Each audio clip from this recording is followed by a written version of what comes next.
आणि आणखी एक महत्त्वाची बातमी, भारताने चिनाब नदीचं पाणी रोखलेलं आहे। पाकमध्ये पेरणीचं संकट त्यामुळे निर्माण झालंय।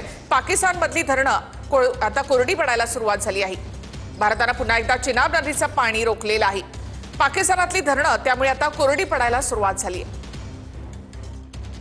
दोन महत्त्वाच्या धरणांमध्ये पाणी पातळी घटल्यानं पाकिस्तानमधल्या पेरणीवर संकट उभं ठाकलंय। पाकिस्तानच्या मांगला आणि तरबेला धरणांमधला पाणी साठा खालावलाय। मांगला धरण झेलम नदीवर आहे तर तरबेला धरण सिंधू नदीवर आहे।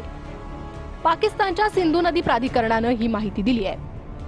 भारतानं चिनाब नदीचा प्रवाह रोखल्यानं पाकिस्तानच्या धरणांमधला पाणी साठा कमी झाल्याची माहिती आहे। पाकिस्तान सध्या पाण्याच्या कमतरतेचा सामना करतोय।